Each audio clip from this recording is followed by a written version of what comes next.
बाप अपनी बेटी को ही धोखे में रखता है और उसे नचवाने के लिए लोगों की हाथों बीच देता है। आखिर ये सब होता कैसे है जानते हैं। उस कहानी में एक शख्स नदीम, जिसकी बीवी को एक लड़की थी, उसकी जब बीवी ने बच्चा चला तो वो खुद फौत हो गई और बच्चा बिल्कुल महफूज था। नर्स कहने लगी, अच्छा तो महफूज है, मगर माना बच सकी वो। बच्चा लेकर उसके ख्वाब को आके देती है, मगर वो यहीं सोचता रहता है कि आखिर वो बगैर माँ कि किस तरह से उसका ख्याल रखेगा। उसने नौकरी भी तो करनी होती है, वो यही सोचने। वो पहले जब वो जली थी तो उसे उसके लिए बहुत प्यार था, वो उसको चूम भी रहा था और कह रहा था कि मैं अभी उस नन्ही सी जान का ख्याल कैसे रखूंगा। उसने आखिर से सो भी तो करना है, मैं उसका ख्याल कैसे कर सकता हूँ, मुझे नौकरी भी तो करनी होती है। इसी दौरान उसकी अपनी बहन हो जाती है और ये अपनी बहन से कहने लगता है, क्या तुम मेरी बेटी का 10 से 12 साल तक ख्याल रखोगी। वो उसकी बहन कहने लगती है कि भाई जान मैं कैसे रख सकती हूँ, ये एक मनहूस है, जब से ये जमी है तो उसकी माँ इसी वक्त ही फूत हो गई है, उस मनहूस को मैं अपने पास नहीं रख सकती। यही बात वो जोर जोर से कहने लगती है। वो फिर अपनी बच्ची को अपनी बीवी की बहन को सौंप देता है और उसको अपनी बीवी के जाने का बहुत दुख होता है। और फिर वो एक मेडिकल फील्ड में काम करता था, वो अब काम में भी दिल नहीं लगाता था और वो निशे में दूध होकर घर में सो जाता था। कई कई दिनों तक खाना भी नहीं खाता था और फिर जब लड़की 12 से 13 साल की उम्र में हो गई तो वो अपने घर आ गई। उसको बाबा ने अपने पास बलवा लिया। वो उसको नफरत की निगाह से देखता था। वो कहता था कि मेरी बीवी उसकी वजह से वफात पा चुकी है। वो अपनी बच्ची को नफरत की निगाह से देखता था, ऐसे देखता था कि उसकी सबसे बड़ी दुश्मन यही थी। वो ना कोई काम करता था और ना ही खाने के लिए कुछ घर में होता था। फिर उसकी बेटी की अचानक तबीयत खराब होने लगती है। फिर वो और फार्मेसी यहाँ पर वो काम करता था वहां पर जाता है और उसके लिए एक इंजेक्शन ले आता है और उसे आकर लगा देता है। दरअसल वो इंजेक्शन इस लड़की के लिए मुसीबत का निशाना था। वो की जोर जोर से हंसने लगता है। वो कहता है, अब मेरा निशाना सही जगह पर लगा है। और लड़की भी सोने लगती है क्योंकि उसका दिमाग चुकराने लगता है, उसे कुछ ठीक नहीं लग रहा था। जोर जोर से वो हंसने लगता है। सुबह जैसे ही होती है वो उसे वही इंजेक्शन लगा देता है और उसे उस तरह तसल्ली देते नहीं लगता है कि वो उसका असल बाप हो और उसे बेहद प्यार करता हूं, मगर दिल में वो उससे नफरत करता था। वो उसे देखना भी पसंद नहीं करता था। वो कहता था कि ये मनहूस है, ये मुझे प्यारी नहीं लगती, ये मेरी बेटी नहीं है। इसी तरह फिर उसने कई सालों तक अपनी बेटी को धोखे में रखा गया। उसकी तबीयत खराब होती है, उसे कहीं इंजेक्शन लगा देता था। एक दिन फिर उसका दोस्त लतीफा आया और वो जोर जोर से दरवाजा खड़खड़ाने लगा।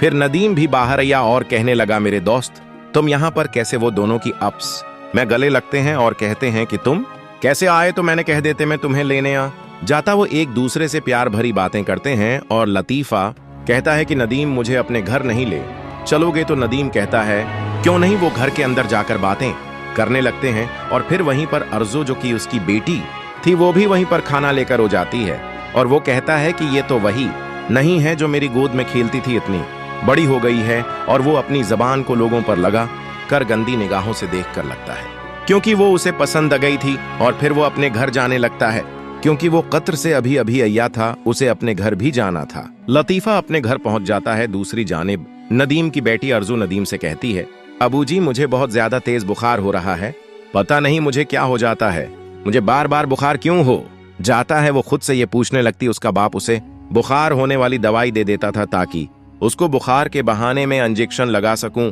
और ये जल्दी से जल्दी बड़ी वसस की बाप खुद ही उसको इंजेक्शन लगा देता है और फिर वो अचानक बेहोश हो जाती है। जब वो उठती थी तो उसे अजीब महसूस होता था और दूसरी जानिब बाप नदीम बहुत खुश होता था। लड़की जब उठती तो उसके बदन में अजीब बरकतें महसूस होती थी और उसका बाप खुश होता था कि अब मेरा काम बासानी अपनी मंजिल को पहुंच रहा है। वो नदीम जब फार्मेसी में काम करता था तो उसे मालूम था कि ऐसा इंजेक्शन है जिससे लड़कियां जल्दी से बड़ी होने लगती हैं। वो यही इंजेक्शन इस्तेमाल कर रहा था क्योंकि वो फरमाइश जा जाके ये सब चीजें सीख चुका था। वो रोजाना किसी न किसी बहाने से अपनी बेटी को इंजेक्शन लगा देता था और फिर उसकी बेटी बेहोश हो जाती थी और वो बेहद खुश होता था क्योंकि अब वो उसके पैसे कमाने का जरिया बनती जा रही थी। तिरजो किसी न किसी तरह बुखार से जान छिड़वाकर रोटी पकाने लगती है। इसी वक्त एक पड़ोसन जाती हैं और कहती है कि मुझे एक प्याला चीनी चाहिए और वो कहती है कि तुम अर्जो अभी 12 साल की, वो लगती तो 22 साल की हो। तो उन और मेरी बेटी एक ही दिन पैदा हुई थी, वो तो अभी बच्ची दिखाई देती है और तुम माशा अल्लाह जवान दिखाई देती हो, ऐसा लगता है कि तुम इससे 7-8 साल बड़ी हो। ये पड़ोसन के जाने के बाद वो भी दिखाने में मसरूफ हो जाती है।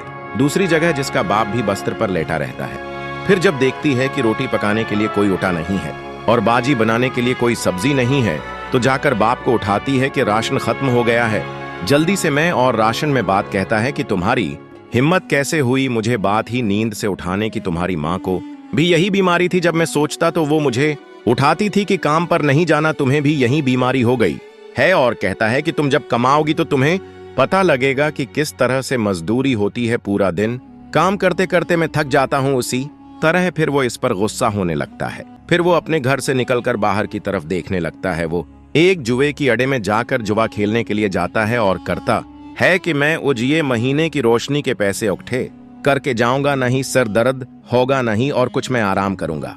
फिर नदीम जुए में धत होकर अपनी लड़की को भी हार देता है। उसको अब मजबूरा अपनी लड़की को बेचना पड़ता है जिस दोस्त से वो हारा गया था। फिर उसने अपने दोस्त से 1 करोड़ भी लिए थे। उसने अपनी बच्ची को 1 करोड़ में उस दरंदे के हवाले बेच दिया था।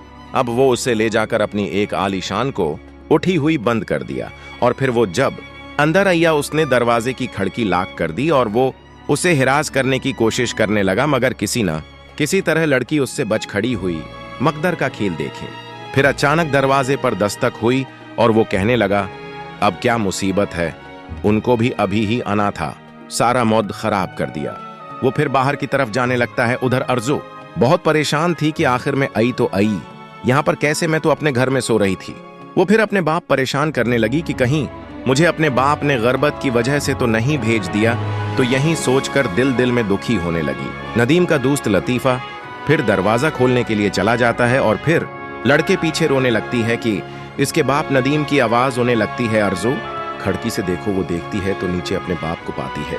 बाप उसे नीचे उतार कर अपनी गाड़ी में ले जाने लगता है। वो सहरा के रास्ते चला जाता है और कहता है कि बेटी, मैं अपने दोस्त की वजह से तुमसे माजरत ख्वाह हूं। उसके मैंने पैसे देने थे और मैंने उसको तुमसे मिलवाया और तुम्हें उसको पेश कर दिया। फिर वो उसको ले जाने लगता है। अब नदीम एक लालची इंसान बन चुका था। उसे अपनी बेटी का भी कुछ मालूम न था। वो एक दरंदे से कम नहीं था। वो आखिरकार इस बाजार में जाकर पहुंच गया है जिसमें लड़कियां बेची जाती थीं। वह मासूम अर्जू पूछने लगी, बाबा हम कहाँ आ गए हैं? और लोग भी इस पर हंसने लगते हैं। उन्होंने फटे पुराने कपड़े पहने होते हैं।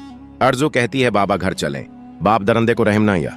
वो अपनी लड़की को किसी और के सामने पेश करने के लिए उसको घसीटता था, लेकिन वो लड़की कहने लगी, बाबा अपने क्या कर रहे हैं? वो लड़की पापा कहती रही है, मगर इस परंदे को अपनी बेटी पर जरा भी रहम न आयावा। उसको ले जाकर इस जगह पर ले गया जहां पर लड़कियों को बेचा जाता था। जब उसकी एक मालकन ने देखा कि ये लड़की खूबसूरत है, नदी में तो बोलने लगी, वाह क्या बात है, क्या माल लाया है रे नदीम, हम इस माल की खौज में थे। क्या माल है? उसको तो बड़े बड़े आदमी पसंद करेंगे।